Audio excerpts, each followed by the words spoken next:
มีพี่น้องคนหนึ่งครับเขาถามว่าตะล่ามกูตายในจ่องมีห้าเนี่ยครับมีคนถามเขาว่ามันป่องว่าจังหื้อเนี่ยเขาลาดว่าจ่องมีโกนจ่องมีพลาปลาเหลอที่เป็นอย่างตั้งตายนะครับเพราะว่ามีพลาที่เป็นอย่างตั้งตายเพราะไหนจึงเจ้าพลาปลานั่นน่ะที่เป็นเจ้าพลาที่มีตะลากูตายนะครับ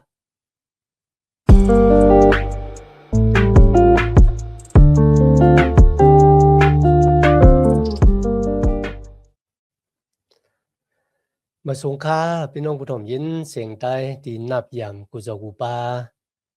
แก้มหลีกดังสายลมอีกบาดังขาวลงแรงเปิ้งไหลมาโคบทบโอบยากันกว่าแห่งวันหนึ่งค่ะย้อนหาตั้งหักแมตตาตั้งนิมจาตั้งสมซื้อมวลเปียวตีลูกตีเถาลาพระเป็นเจ้าเฮาคามาแต่อยู่ในหูเจ้าเฮาคากว่าหังผาหังมันสิกำคะในวันมื้อนี้เฮาก็ได้สืบเห็นจามสาลามคาน32ค่ะจามสาลามคาน32 33ป้าค่ะอ้อ2คานดีๆคันนะจามสาลามคาน32เลยคันนะเป็นจามสาลามที่เป็นความสั่งสอนนะครับก็มีเสียเจ้าวางป้าก็ว่ามันเป็นจามสาลามที่น้องตาตั้งพิษคุกจะไล่ไม่จากอุระแบดของเจ้ามุญญาคุณอคัมดาวิด เสียแทงป้างซะว่ามันจะอันใดมันเป็นจามสาลามที่สั่งสอนว่าให้เสกเขาหนองตาตั้งผิดพลาดเป็นเจ้าปดว่างควางหลอดปั่นบูรแปดเขาย่อเขาก็เอาลองในมาสั่งสอนในกันนะก็ลีป้าเจอค่ะมันเหมือนเจิงเป็นแสงปฐมยาในค่ะแหละแสงปฐมยาไผวิ่งเงียนในค่ะนะในหลีกไทยมีแต้มหมายไว้ว่าแก้มสาลามปลูกในมันเป็นแก้มสาลามมัสคินนะครับมัสคินในแก้มใต้เฮาคำได้แต้มหมายไว้มัสคินมันป้องว่าคือขนาดไหน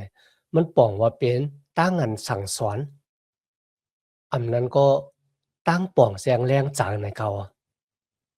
พี่น้องก็บ่ว่าเฮาขาดโดยในวันเหมือนในคันนะ เฮาคาได้ไลหันลองตั้งตีไลแต้มหมายไว้ความว่ามัสคินเนี่ยมีอยู่ในตันเยลากคาน11ข้อ33ตันเยลากคาน11ข้อ35ตันเยลากคาน12ข้อที่10กันนะข้อหนึ่งและข้อหนึ่งก็มีตั้งแปลกเปิงกันคาน11ข้อ33ลาดถึงลองเจ้าคือโกนดังหลายที่ลักแหลมที่เฮ็ดให้โกนดังหลายมีดังป่องแสงแรงจ๋า ในคัน11ข้อ35ในสำหรับถึงตั้งลักแหลมมันเหมือนเจิงเอาคำที่มันลอหินลอทรายในคะนะกว่าอ่องปุณดาได้ตักเอาทรายเอาหินออกแล้วก็หรือคำแจ็ดๆมันบอกว่าเป็นความสั่งสอนที่เฮ็ดให้มีดังมดจั่งขาวใสในคะแหละซ้ำแทงตีหนึ่งสำหรับถึง ตั้งหลักแหลมเหมือนกันกุ้ยกับว่าตั้งหลักแหลมเนี่ยมันซ้ำมีสายแรงเปิง2หือแต่ว่าเหมือนสายผ้าแมบนั้นก็เหมือนสายแรงของเหลินลาวที่ถ่องหือแรงอยู่ตัวจูเนี่ยก็ว่าเลยในเป็นจ้ามสารามที่ว่ามัสคินของเจ้ามุญญาคุณอคัมดาวิดในเขาเป็นความสั่งสอนแล้วก็เป็นตั้งป่องเสียงแรงจ๋าในครับ ในสมัยแก้มลิกมาแต่คัน24ข้อ15ก็มีไว้ครับที่ในมีไว้จะวิสุรัตว่ากะปานลื่นสุดในกันนะสู่ทั้งหลายที่ไลหันลองอันดีหังเอเสร็จที่ไลเฮ็ดเมื่อมีเพอุปาทจอมหนังสมัยแก้มลิกเลยลาดไว้รวยปะล้อแพทย์ตันเยล่านั่นเขาได้เอาลองอันลีหังเอเสร็จตั้มไว้อยู่ตีมดจั่งขาวสานะครับทีนั้นก็เจ้าเยซูเจ้ากวามว่ามัสคินเฮาก้นที่อ่านนั่นน่ะป่องจะเอาหังกวยต้านะครับเนื้อมัดแท้คัน24นี่ก็ลัดถึงกะปานลื่นสุดกันนะที่โกนดังหลายหลู่ไลแลนปายปุนดาเดลุมลาอาสาของดูเจ้าเก่าความว่า ตั้งอันดีหางเอสเสร็จตั้มไว้อยู่ตีหมดจากนั่นน่ะเฮาคำจังฮู้ไหลหวังก็ว่าเป็นเครื่องปลูกโจที่มันคัดปิ้งยับตะละหวังก็ว่าเป็นหุ่นหางสร้างทู่ในกันเนาะเมื่อเราก็อ่านในแก้มเปียดที่คาน6ตัวบ่ถึงคาน18กันนะในซ้ำแต่เป็นรองดังที่จับแสงอันดังตั้งตุกค่าใหญ่ลงที่ได้ปอกเป็นมาในโลกาลงน่ะในคาน13ค่ะที่ในรัฐเหนียวข่าวว่ามีสัตว์ตริกสารหายลง2ตัวอีกบาดังผู้อ่อนหูที่หาวแก้ม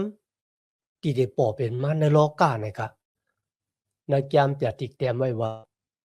6ปาก66ในเขาอะ ก็เพราะฉะนั้นก็แก้มสลามคาน32เนี่ยมันนำจะแก้มสลามตีหนองตาตั้งพิษกุ้ยกะ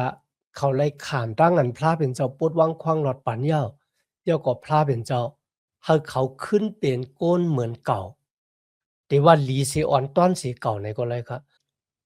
แก้มสลามที่เจ้ามุญญากุโนคำหนองตาตั้งพิษนั่นน่ะมันหลุเลยเป็นแก้มสลามคาน51นะครับ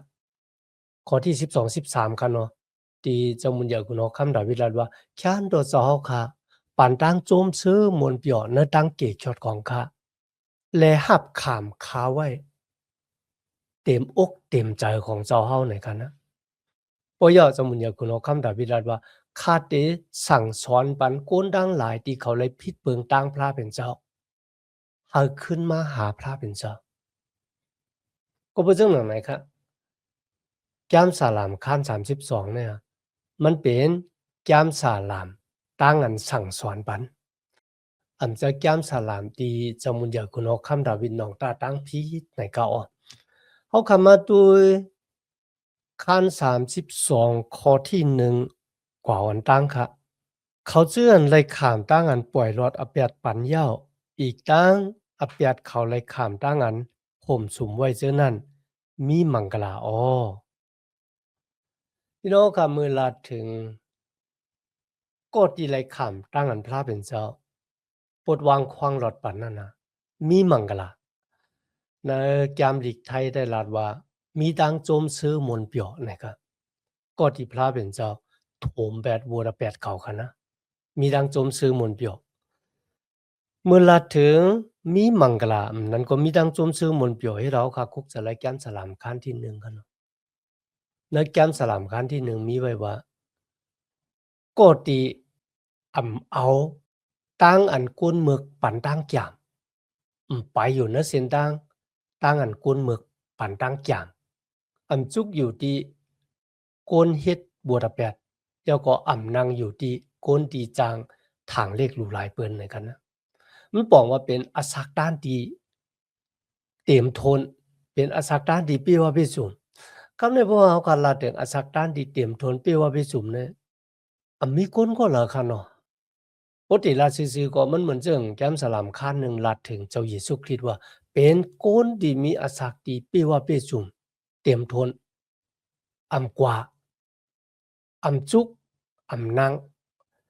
ในเส้นทางของกวนหมึกกวนเรื่องเนี่ยครับกุ้ยกับเฮาดังหลายเนี่ย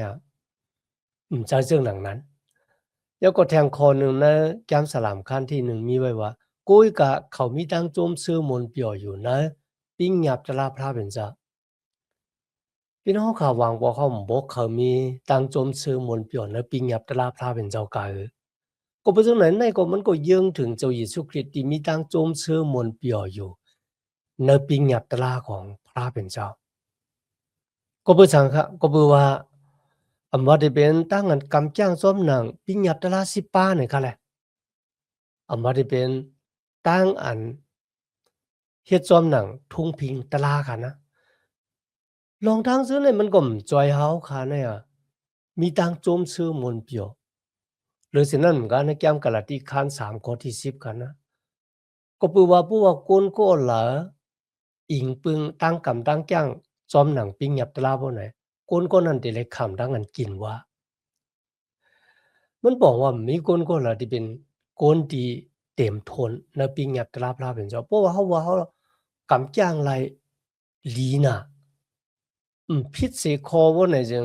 เป็นโกติเลยรับมังกลาที่พระเป็นเจ้าค่ะนะพี่น้องค่ะมันบอกว่า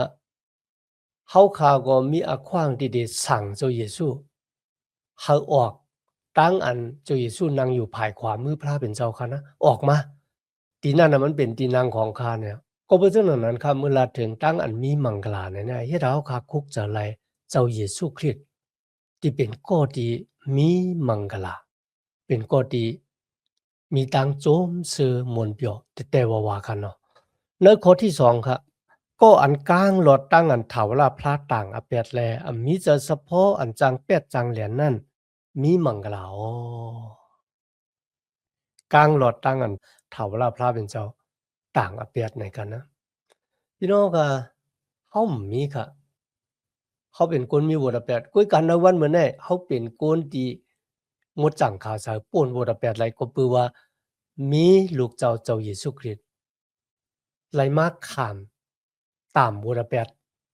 ต่างเฮาเหนือเสาลักว่ามือจอมหนังโลมาคาน4ข้อ25โลมาคาน4ข้อ25พระเป็นเจ้าเฮาเจ้าเยซูคริสต์ที่มีบทแปดในเฮามีบทแปดกันนะมันเจ้าเลยข้ามดังนั้นตอกจับไว้ ก็เปอตั้งพิษของโกนเฮาแลมันเจ้าเลยลูกกำลังตายขึ้นลิบมาปุนดาเฮาดังหลายที่เป็นกวน4ตัวในเกาขั้น32ข้อที่3ครับย่าเหมือนข้าเจ้าอำตักเสียงลองอเปียดข้าเจ้านั่นจึงดูคันถ้าข้าเจ้าพังอู้กว่าก็เปือข้าเจ้าเลยข้างขี่ข้างผ่านอยู่ต่างวันนั่นอ๋อนี่ก็เป็นรองดังที่เจ้ามุนเหยากุนอคำดาวิดสั่งสอนปันเฮาค่ะนะว่าเมื่อเฮาส่งแมปบัวตะแปดที่เฮาคาไลเฮ็ดกว่านั้นค่ะนะใจเฉพาะฮู้หลีฮู้จ้าของเฮาเนี่ยมันก็ได้ป้องเฮามีไผฮู้เนี่ยค่ะนะปู่หมางเจ้ามุนเหยากุนอคำดาวิดกันเนาะอากำก็ยุ่มลิกินหวานยอมมาเปิ้นว่ากว่าหาหมอแล้วเนี่ยเขาก็ว่ามันจะตั้งเป็นที่คับเป็นอยู่แล้วมันจะก็เปอปาอยู่ลีภายตัวกายากันดากุยกามันจับเสียงกันดังเจอในเขาแล้วข้อที่4ครับเจ้าเฮาปันตามที่ข้าเจ้ากูวันกูคืนที่เขาเอาเถาลาพลาที่ข้าเอ็นแห้งข้าเจ้ายศแหงกว่าลุ่มๆเหมือนเจ้าหนังอายหืออายกวันแหงกว่าหองกว่าเนื้อแหลดกิ่งไม้นั่นที่เขาอ๋อป้องว่าโอนอ่อนค่ะมีเอ็นมีแห้งค่ะนะก็เพราะฉะนั้นตั้งอันส่งแมปวัวละแปดไว้นั่นน่ะมันเป็นตั้งตุกค่าขานเจอหน้าฤาษีตั้งอันเฮาได้ผุยนี่วัวละแปดเฮาต่อหน้าพระเป็นเจ้าย้อนให้มันเจ้าโปรดวางขวางหลอดปันไหนกันนะเพราะว่าเฮาก็เป็นคนที่อยู่มัดตำจะนึกจุอีสู้เฮาเฮ็ดผิดยาเฮาหนองตาทางผิดเนี่ยเฮาก็หลอดป้นไหลอยู่ครับหลอดป้นไหลจูแก็บกำหนึ่งเลยครับแลกุยก็ว่าสิตายกว่าเฮาก็ตื่นเต้นเลยกว่าคำอยู่กุยก็เพราะว่าเฮาค่ะเป็นลูกหลางตะเปพระเป็นเจ้าบ่ไหนได้เมื่อเฮาค่ะเฮ็ดผิดเฮ็ดบ่ตะแปดต่อพระเป็นเจ้าเพราะว่าเฮาค่ะหนองตาทางผิดผุยนี่บ่ตะแปดเฮาต่อพระเป็นเจ้าบ่ไหนจริงพี่น้องค่ะเฮาได้มีวันไหลรับพรดีมังกลาแลมีตังโจมซื้อมนต์เปียวไหล ที่ไหนคะมันเป็นรองตั้งที่เจ้ามุนยากุนอคัมดาวิดเฮ็ดบ่ดาแปดที่ไลแหมอุริยะผู้ของนางปัสสาสิภาตายแล้วก็เอานางปัสสาสิภามาเป็นเมียของมันแล้วก็มีปะเลาะแพทย์นาทันเข้ามาในวังหอแล้วก็ไข่อะปุ่มไข่รองตั้งเหนมันนั่นค่ะน่ะเนาะว่ามีกนจาย2ก้อก้อหนึ่งเป็นก้นผานก้อหนึ่งเป็นก้นมีกนจายที่เป็นก้นมีวันหนึ่งมีแขกมาเหลีหามันก็หลู่เฮ็ดเขาเฮ็ดพักเล่งก้วยหน้ามันเสียหลายโชว์ที่มันมีอยู่มันก็เอาโชว์ของก้นจายที่เป็นก้นผานนั้นมาแหมตายแล้วก็เลี้ยงแขกมันเมื่อเจ้ามุนเหยียคุณโอคัมดาวิดได้ยินเรื่องหนังในอะ มันก็ว่าพระเป็นเจ้าอาชักรีบอยู่เจ้าหือก้นก็ได้มันหลุเลยขามตามตายแล้วก็หลุเลยแตนลูกโซนั่นขึ้นสี่ปุ่นเลยนะที่นั่นค่ะเขาหันตั้งพิษเปือนก้อยกำจังหมหันตั้งพิษตัวเจ้าเก่านั่นกันนะเนาะปลอแพทย์นาสันก็จี้กว่าที่เจ้ามุนยาคุณเอาคำดาวิดลาดว่ากลใจก็นั่นน่ะเป็นสูเนี่ยที่นั่นค่ะเมื่อเขา หนองต้าตั้งพิษของตูเจ้าเก่าเขาขึ้นไหวน้ำมาหาพระเป็นเจ้าพี่น้องค่ะเขาไล่ขามตั้งอันพระเป็นเจ้าปดว่างควางหลอดปั่นบัวระแปดของเขาเนื้อข้อที่หาค่ะนะเมื่อนข้าเจ้าผุยในวัวระแปดข้าเจ้าตีเจ้าเฮาแล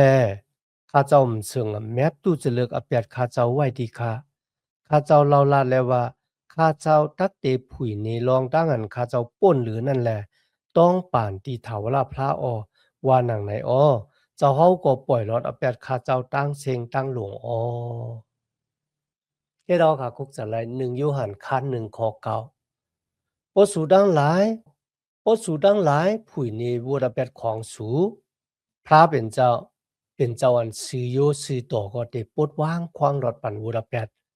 ได้สุกวดล่างสูเฮาป่นเสตั้งหมึกตั้งเรืองตั้งเสียงดังหลงใจแต่ค่ะนะก็บ่จังไหนเฮาคำถูกหลีส่งไว้แมปไว้วัวระแปดที่เฮาคาไล่เฮ็ดค่ะนะ เฮาขาหลุไหลมาผุยนี่พระเป็นเจ้าก็บัวมันเจ้ามีอานาตันโคบุญได้ปดว่างควางหลอดปานเฮาค่ะในข้อที่6ค่ะคาน32ปื้อในแลเขาเจื้อนกูยามเจ้าเฮาตั้งเสียงดังหลงถูกหลีเฮ็ดสุต้องปรารถนาที่เจ้าเฮาณอขิงอันเพศทุกข้าฮอดมานั่นอ้อณมืออันน้ำใหญ่น้ำสูงโทมโหมนั่นตักอำไลกายมาหิมเขาติขาอ้ออันนี้ก็ คุกจะไลโนอาเนาะเมื่อลัดถึงนำใหญ่นำสูงโทมห่มเลยนะคะนะมันลัดถึงตั้งหยาบเผิดตั้งตุกค่าขานจาเฮาขาดโหลดสุดต้องตึงหาพระเป็นเจ้าเลยครับปุ่นดาลองตั้งหยาบเผิดเต็มเข้ามาจำเฮาคาไลนะครับเนาะในข้อที่7ค่ะเจ้าเฮาเป็นเตียนติดแมปคาเจ้าแลเจ้าเฮาเกตสิเกี่ยวเราคาเจ้าอะไรกลางหลอดตั้งเพติขาออ ข้าเจ้าเฮ็ดสิ่งอันใหญ่หนาเฮ็ดความรวยตั้งอันเกศเสกยอดเอานั่นก็เพื่อเจ้าเฮาเฮแขนปันข้าเจ้านั่นติขาอ๋อในข้อที่8ค่ะถามว่าพระเมียมิ่งว่าเกาตักเตสั่งสอนปันเส้นตั้งอันเมื่อถูกหลีไปจอมนั่นแหละตักเตสั่งสอนปันตั้งจามเมื่ออ๋อพี่น้องค่ะในหลีป้าจ๋าขอนะพระเป็นเจ้าว่ามันเจ้าเตจี้ส่งในตั้งมันเจ้าติปันตั้งจาม เสียนตั้งที่เฮาดีกว่านั่นน่ะมันเจ้าติลาดหนีเฮาเดี๋ยวก็มันเจ้าติเป็นก็ที่ปันตั้งแก้มและเปิดตัวให้เฮาอยู่นะครับมาถึงข้อที่9ค่ะนะ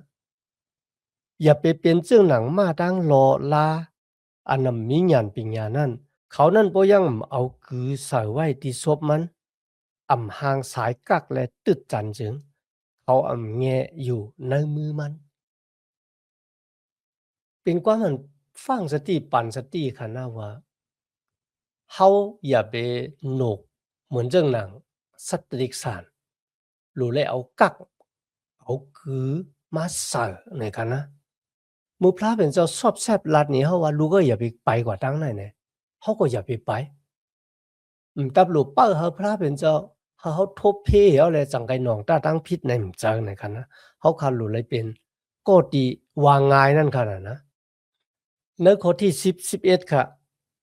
ก้นให้ก้นหมึกไหลขามทุกกัดตั้งผ่านนำหนาแลเขาเจื้อนหยุ่มยำอิงปึงถาวราพระจ้ำแม่ตากระดูหนาเจ้าเฮแขนปันเขาอ้อก้นอันซื้อต่อเขาเว้ยอ่อนกันโจมซื้อมนเปียวติถาวราพระตาก้นอันจะเฉพาะซื้อโยเขาเว้ยอ่อนกันเฮ็ดความเสียงอย่างอันสว่างซื้อตาข้อความสมาแก้มลิกในก็เมื่อเฮาค่ะอ่านย่อเฮ็ดเอาค่ะมีแฮงจ๋ามันเหมือนจังว่าปันแฮงจ๋าเฮาค่ะ เขาเจื้อนหยุ่มย้ำอิงปึงถาวราพระจ้ำแมตตากรุณาเจ้าเฮแขนปันเขาอ๋อเนี่ยมันเป็นตั้งอันปันแห้งจากเฮาค่ะแต่ๆค่ะนะกำเนาคำมาถึงแก้มสาลามคัน33อันนี้ก็เป็นตั้งอันเฮ็ดความยกย่องยองยอของกุนจื้อจัดเจ้าคือหนึ่งตีไลขันตั้งอันพระเป็นเจ้าถูดเอาในกันแหละ เขาขาเลยหันกุนจื้อจัดเจ้าคือหนึ่งที่พระเป็นเจ้าถูดเอาเขามาเจ้าก็เขาก็เฮ็ดความยองยอพระเป็นเจ้าเฮ็ดวัดกู้ก่อยพระเป็นเจ้า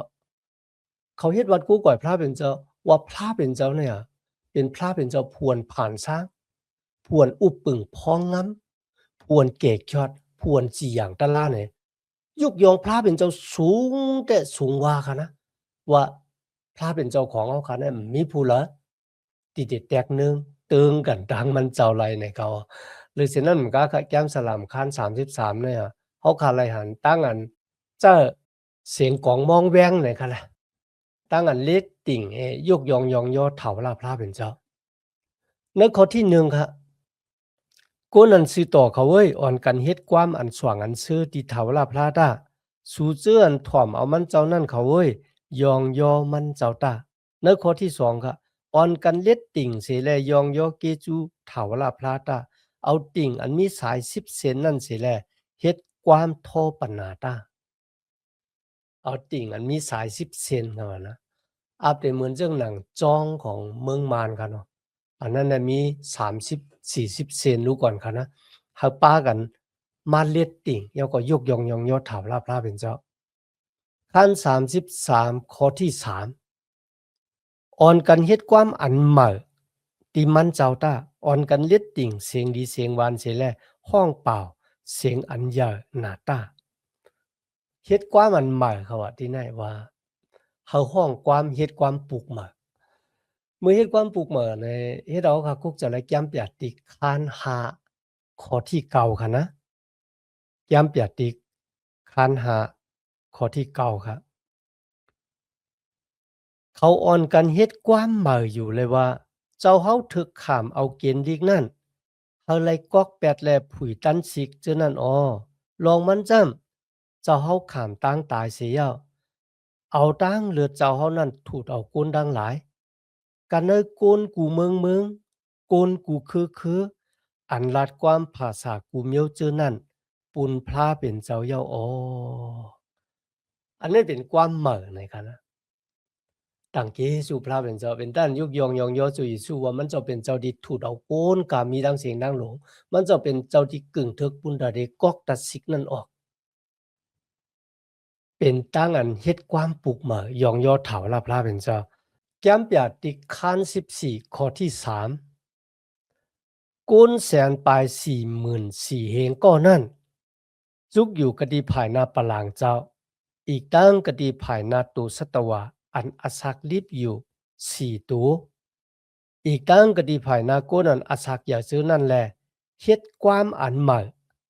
อันผู้ละสอนเอาเสก็อัมมอไลนั่นอ้อนอกเสกุนแสนปลาย44,000เฮงก็อันได้ขามตั้งอันถูดเอาเสกันเนกุนมิวตั้งเสียงตั้งหมดในกล้วยหมอเฮ็ดความใหม่ในอ้อลีอามแต่ค่ะนะกุนแสนปลาย44,000เฮงก็กันนานกวยเขาว่าที่หมอเฮ็ดความใหม่ในค่ะนะกวยกันในวันเหมือนในค่ะเนาะเฮาขากูก็เฮาขามีอะขว้างปุนทาเดเฮ็ดความเหมอยองยอพระเป็นเจ้าจับขึ้นมาห้างกวยก็เลยค่ะนะเฮ็ดความยองยอพระเป็นเจ้ากำนี้มาถึงแก้มสลามคาน33ข้อที่4ลองมันจำนุกบัดเถาลาพระซื้อโยแลลองตั้งอันมันเจ้าเฮ็ดสร้างกามีตั้งเสียงตั้งหลงนั่นก็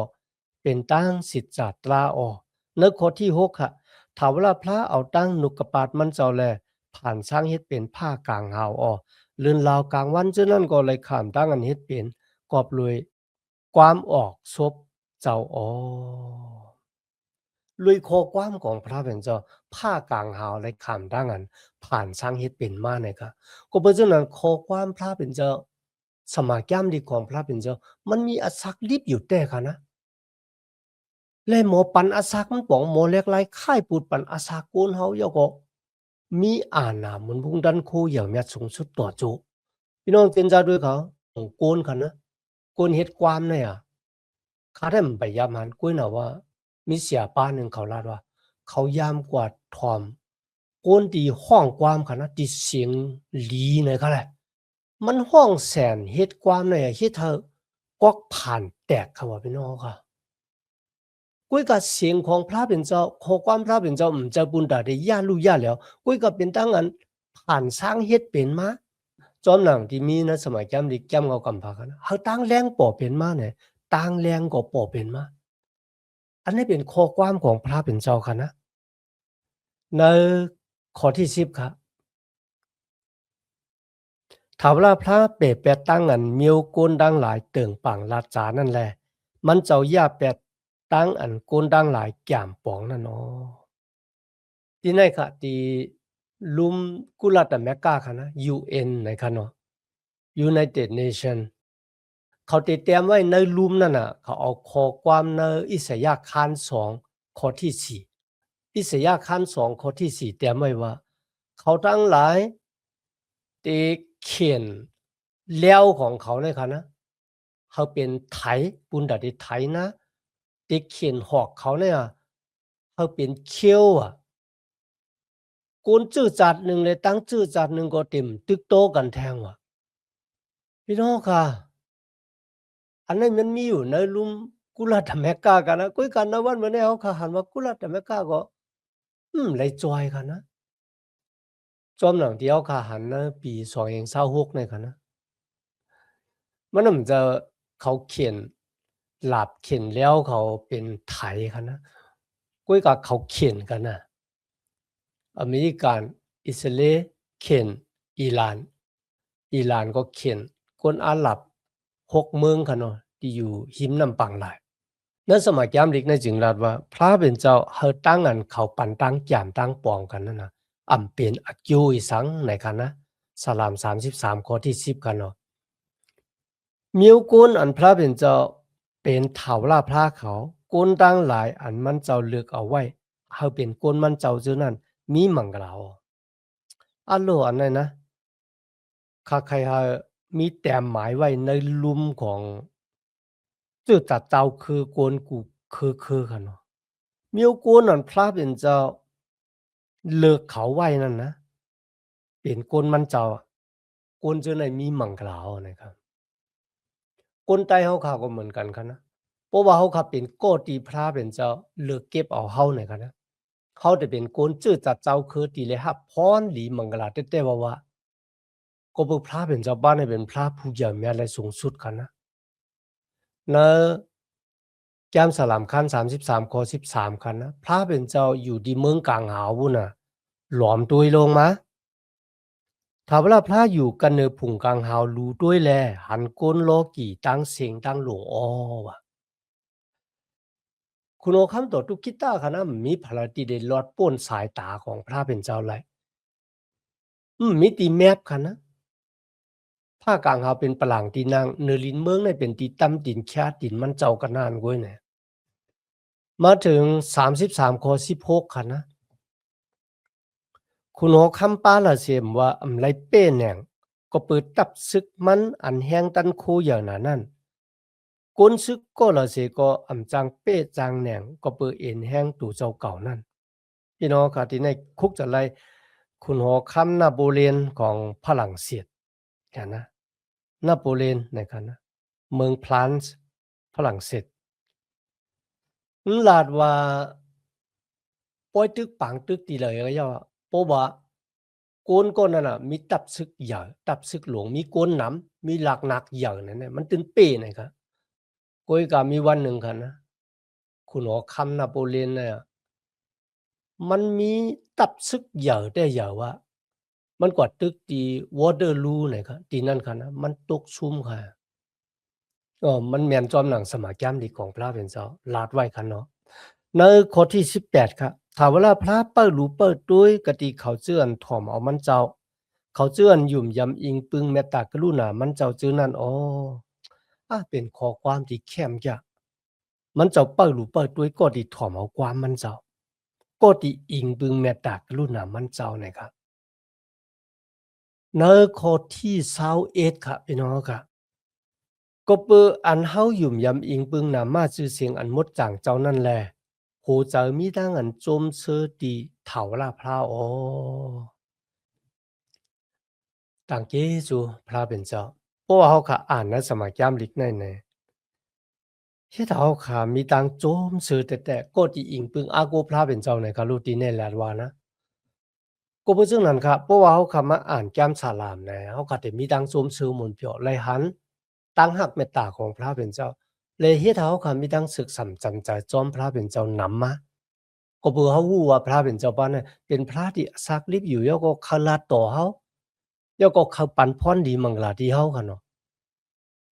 หวังกว่าเฮาค่ะใกล้ๆกว่าจูปางสอนสมัยแก้มลีกมาได้เป็นสอนลองดังอันที่อุปึงจื้อเจ้าจงหนังหือที่ขึ้นอย่ามาสูงภายวิ่งเงินจึงหนังหือเนี่ยปุ้ยก็เฮาคำบ่แล้วจะซะ